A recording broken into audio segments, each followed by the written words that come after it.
Al-Fatihah.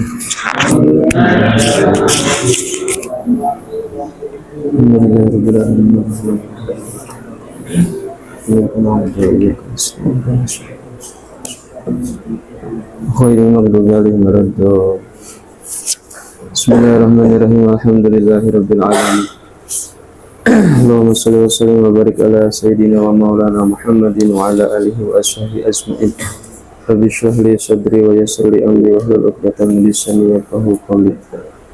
Qala al-mu'allif rahimahullahu ta'ala wa nafa'ana bihi wa bi ilmihi bi idraini amin ya mujibas sa'ilin ya mujibas sa'il. Bismillahirrahmanirrahim. Wa qad qala lan teman-teman ngendika. Wa qad qala lan teman-teman ngendika sapa alaihi salatu wassalam Kanjeng Nabi sallallahu alaihi wasallam.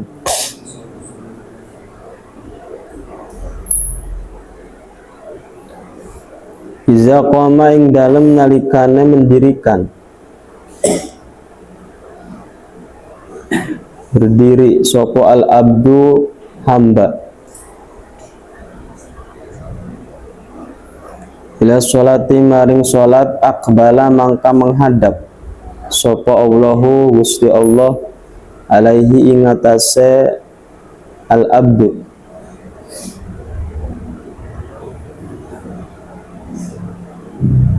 biwajihi kelawan wajah Gusti Allah. Faizal tafata mangka ing dalem nalikane menoleh nengok noleh sopo abd ila waroihi marang burine abd yaqulu hale berkata berfirman indika sopo Allah Ta'ala Gusti Allah ibnu Adam hai anak Adam iltafata wis menoleh sopo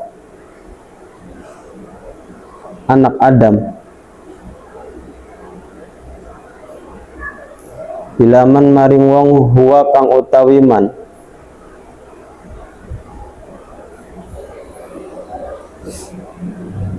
iku khairun lebih bagus lahu kedua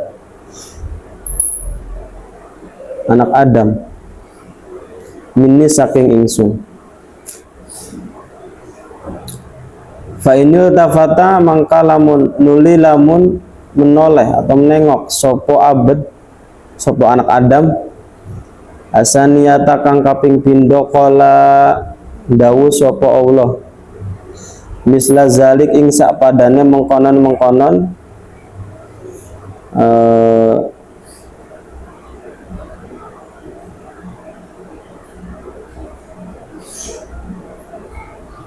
misla zalika ing sapadane mengkonon iltafata ilaman huwa khairul lahu minni. Fa inil tafata nuli lamun menoleh sopo anak Adam asalisata kang kaping telu a'rada mangka memalingkan sopo Allah Gusti Allah anhu saking anak Adam.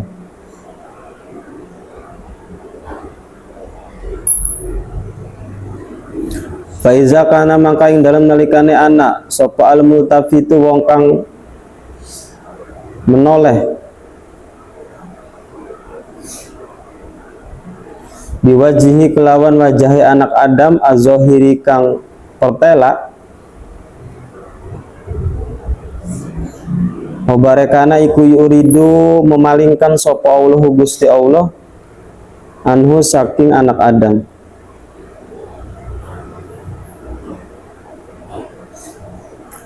Fakaifa mangka hale kaya apa yakunu anak opo haluman tingkahe wong hobarekana iku yaltafitu menoleh sopo man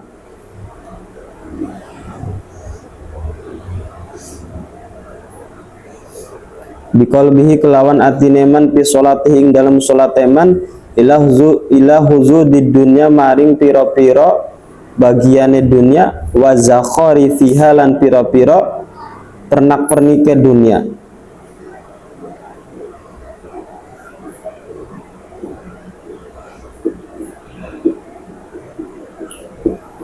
Nah, ada hadis dari baginda Nabi, "Idza qama al-abdu ila sholati aqbalallahu alaihi."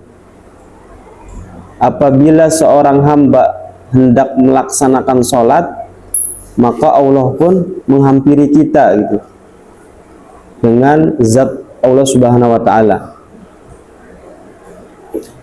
Kemudian apabila seorang hamba itu dia menengok ke belakang, maka Allah berkata, "Wahai anak Adam, engkau telah menoleh terhadap sesuatu yang lebih baik daripadaku," gitu tuh. Yang mana sesuatu itu lebih baik daripadaku gitu. Ini fa inil tafata asaniya taqala misla zalik. Kalau misalkan kedua kalinya masih tetap menengok, Allah juga berkata seperti itu. Ya, kayak tadi. Kamu telah menengok gitu, telah menoleh kepada sesuatu yang mana sesuatu ini lebih baik daripadaku gitu. Artinya berarti benar-benar kan gini, ketika pada zamannya para sahabat itu, ketika hendak ingin melaksanakan sholat itu benar-benar ada yang sampai nangis, wudunya ada yang sampai nangis, kemudian pas mau sholatnya bahkan sampai gemetaran, terus berkeringat gitu, karena ingin menghadap kepada zat yang maha agung. Nah, logikanya kan seperti ini, ketika misalkan kita ingin menghadiri suatu acara, ya entah itu kondangan atau rapat apa saja, pasti kan pakaian kita rapi, kemudian pakai minyak wangi, kemudian disisir, mungkin pakai pomade misalkan, pakai jas kadang-kadang. Nah, itu kan untuk menemui manusia, itu makhluk, apalagi kita menghadap kepada Allah Subhanahu wa taala.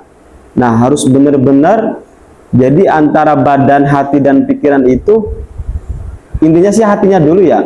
Kalau hatinya dan pikirannya sudah khusyuk, nanti badannya ikut sendiri. Itu dong, ikut sendiri. Nah, kalau misalkan kita berpaling ke arah belakang atau tengok-tengok gitu, menolehlah ya bagian zohirnya nih, entah itu bagian tangan atau kepala, maka Allah pun akan memalingkan kepada kita gitu tuh. Bahkan sampai mengatakan, "Wahai anak Adam," katanya, "kamu telah menoleh," maksudnya telah apa sih bahasa menoleh itu? Telah memalingkan pandanganmu kepada sesuatu yang mana sesuatu ini itu lebih baik daripadaku, gitu tuh. Ya, maksudnya gini, lagi sholat aja kita masih memikirkan hal-hal yang kaitannya sama dunia mungkin ya. Nah, kalau tingkatan kita kan memang masih di sini, artinya masih khususnya masih jauh, kemudian masih belum bisa benar sholatnya. Tapi kan setidaknya kita tetap harus apa? Setiap harinya ngaji, cari tahu lagi bagaimana caranya gitu. Nah, kalau misalkan kedua kalinya kita tetap masih belum mendapatkan kekhusyuan, artinya kita menoleh ke sana ke sini gitu tuh. Ketika sholatnya tuh anggota badannya, maka Allah pun akan mengatakan seperti itu. Kamu menoleh, katanya, kamu memalingkan pandangan kamu, katanya. Emang sesuatu yang kamu lihat itu lebih baik daripadaku gitu, kata Allahnya tuh. Sesuatu misalkan gini, contohnya gini, kita melihat lagi sholat ya, kemudian samping kita baru datang nih masbuk. Nah, dompetnya jatuh atau naruh HP di depan.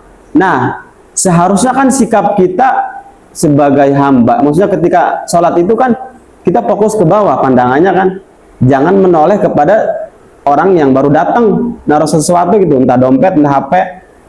Ya kan, berarti kan seolah-olah kita itu melihat dompet atau HP itu lebih baik daripada Allah. Jadi yang baik dompet bukan Allah gitu tuh. Kata Allahnya seperti itu. Ya, engkau melihat sesuatu yang mana sesuatu itu tuh emang lebih baik daripada saya kah? Kata Allahnya begitu.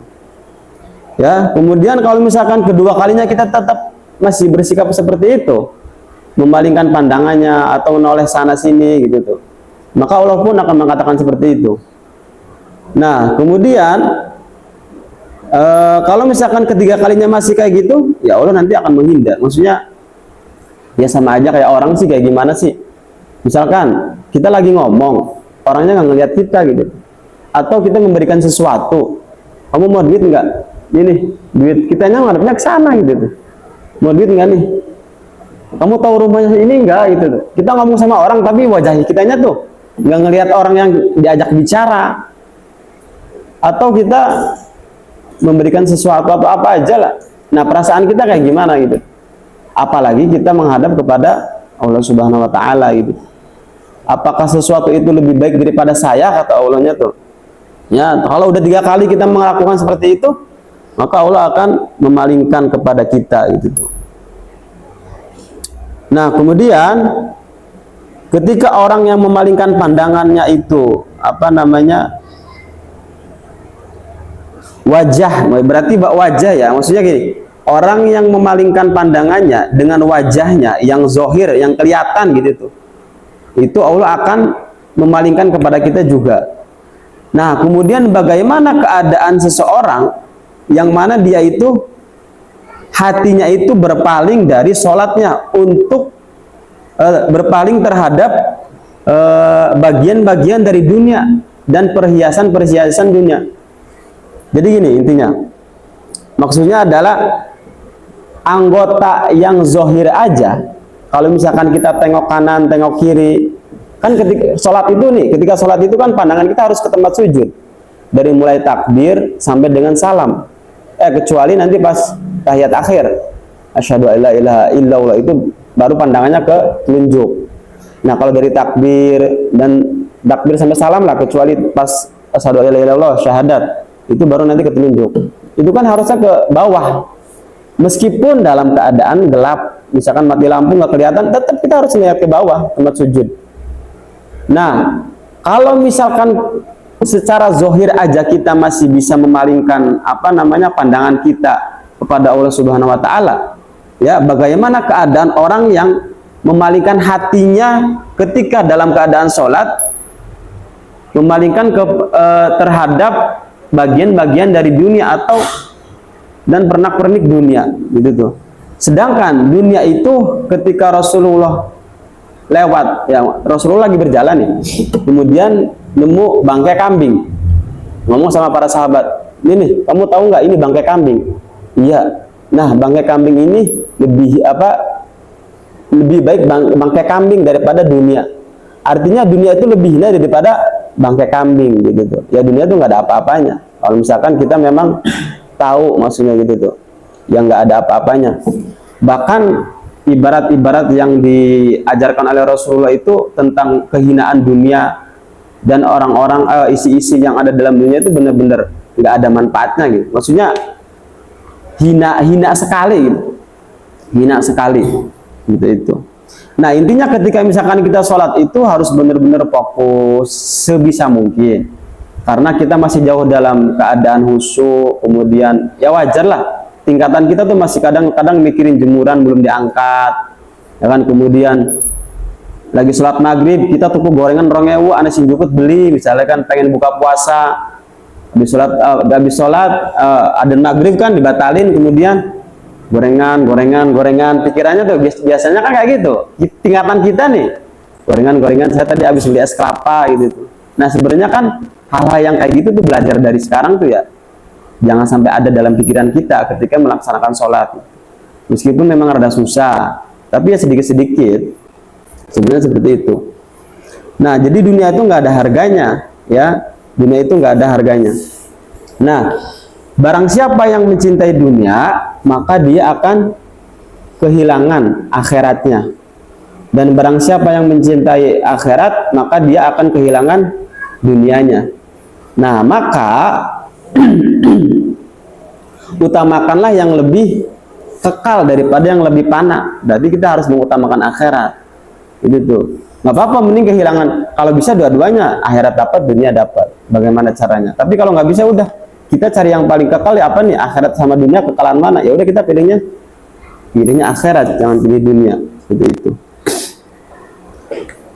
Kemudian wallahu lan utawi Gusti Allah Subhanahu wa taala iku la yanzuru ora ningali sapa Allah ila ajsami marang pira-pira jasad wa zawahiri lan pira-pira perkara kang pertela.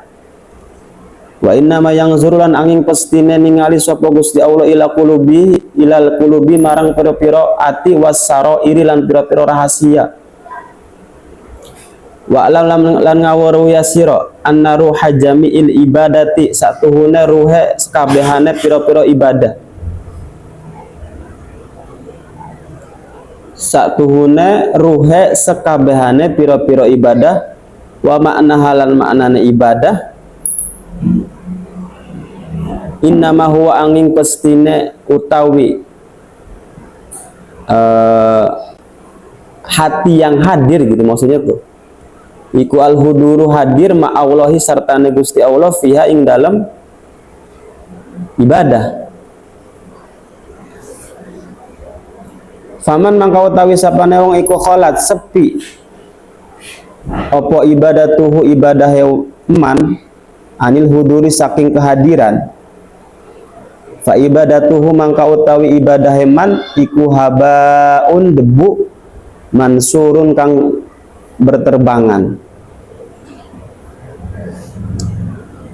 Wa mathalul ladilan utawi perumpamaane wong sapadane wong atau perumpamaane orang iku layah duru ora hadir sapa alladzi ma'allahi sartane Gusti Allah fi ibadatihi ing dalam ibadahe alladzi ai ing dalam ibadahe marang Gusti Allah.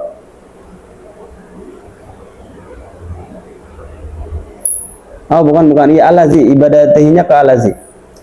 Wa mathalul ladilan utawi saumpamane atau perumpamaane wong iku layah zuru ora hadir sapa allazi ma'allahi sartane Gusti Allah fi ibadatihi ing dalam ibadahe allazi hobare masalu iku masalul lazi berarti hobarnya ini ya masalu ya maaf wa masalul lazi lan utawi perumpamaane wong layah zuru kang ora hadir sapa allazi ma'allahi sartane Gusti Allah fi ibadatihi ing dalam ibadahi allazi iku mathalul ladzi sak padane atau sak umpamane wong yuhdi kang ngupai hadiah sapa alladzi ila malikin maring raja azimin kang besar agung wasifatan ngupai wasifatan ing pelayan wadon mayitatan kang jadi bangkai au sundukon atau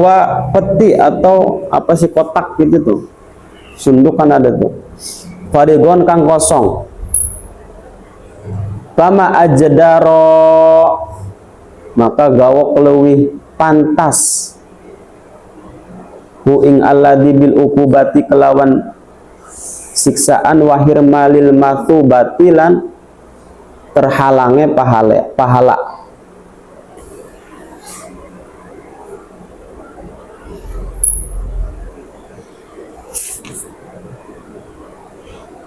Nah, Allah Subhanahu wa taala itu tidak melihat ya kepada jasad kita. Diabadikan dalam Al-Qur'an yang menceritakan tentang Bilal bin Rabah tuh. Jadi saya nggak hafal ayatnya. Allah itu tidak semua orang itu kan bersuku-suku sama berbangsa-bangsa. Nah, yang membedakan antara indauli atqakum yang kayak gitu tuh antara kita itu ya ketakwaan kita kepada Allah Subhanahu wa taala. Enggak mau mandang dia sukunya apa, bodoh amat misalkan dia mau anak raja, mau anak tukang beca, ya, mau anak apa namanya? anak bos atau segala macam, tidak mau memandang itunya. Tidak memandang zohirnya intinya lah. Allah Subhanahu wa taala itu tuh melihat kita itu tidak memandang jasad kita yang zahir, mau bajunya bagus, mau pecinya bagus, mukanya ganteng, bodo amat gitu. Kalau dia nggak bertakwa kepada Allah ya udah, dia hina di hadapan Allah Subhanahu wa taala. Akan tetapi Allah Subhanahu wa taala itu hanya memandang kepada hati-hati para hati-hati manusia gitu dan rahasia-rahasia. Dah, ketahuilah bahwasanya ruh seluruh ibadah itu dan maknanya adalah tidak lain hanya untuk menghadirkan kepada Allah Subhanahu wa taala dalam beribadah. Maksudnya ruh-ruhnya semua yang beribadah nih maknanya itu ya tidak lain hanya untuk menghadirkan hati kita kepada Allah Subhanahu wa taala dalam melaksanakan ibadah. Barang siapa yang hatinya dan yang ibadahnya sepi dari kehadiran kepada Allah Subhanahu wa taala, maka ibadahnya itu seperti debu yang berterbangan. Terhormat ya. Jadi kita pengen memberikan hadiah nih kepada orang. Kemudian kepada raja lah, di sini kepada raja yang agung, dihormati. Nah, memberikan hadiah berupa pelayan wanita yang tapi udah meninggal. Nah, ibaratnya kayak gitu tuh. Jadi perumpamaan orang yang seseorang yang tidak hadir kepada Allah Subhanahu wa taala dalam ibadahnya itu seperti kita memberikan hadiah kepada raja berupa pelayan perempuan tapi udah mati gitu tuh. Atau kotak kayak gitu ya, kotak apa sih, peti atau kotak apa gitu tuh, tapi isinya kosong. Nah, isinya perumpamannya kayak gitu. Kira-kira gimana coba kalau misalkan saya ngasih kardus gede, kardus kulkas lah ya, tapi dalamnya nggak ada isinya gitu. Kamu mau kulkas nggak? Nih saya punya kulkas, sok buat kamu aja. Nah, ibaratnya kayak gitu. Maka orang yang seperti itu lebih pantas mendapatkan siksaan. Pasti kayak gitu kan, ketika misalkan seseorang ini memberikan hadiah kepada raja yang agung ya, berupa mayit yang mati atau pelayan perempuan yang mati atau kotak yang kosong gitu ya, dia pantas untuk mendapatkan siksaan dari raja tersebut. Nah, pada intinya kita itu harus berusaha semaksimal mungkin untuk bisa menghadirkan hati kita dan pikiran kita. Caranya gimana? Ya, badan kitanya dulu nih, jasad kitanya dulu. Bagaimana? Maksudnya jangan gerak-gerak, kemudian pandangan tetap ke bawah, mau nyala, mau gelap, mau terang, tetap ke bawah. Mau ada orang datang apa segala macam gitu. Ya, jangan sampai pandangan kita itu terkecoh sama sesuatu yang di sekitar kita. Gitu. Kadang-kadang kan ya sering, maksudnya kita masih tingkatannya kayak gitu, belum bisa untuk benar-benar fokus ibadahnya gitu. Tapi kan terlintas dari itu kan kita sering sering ngaji juga, alhamdulillahnya tuh. Yang penting setiap hari makin hari makin lebih baik lagi seperti itu. Dah, wallahu a'lam bishawab.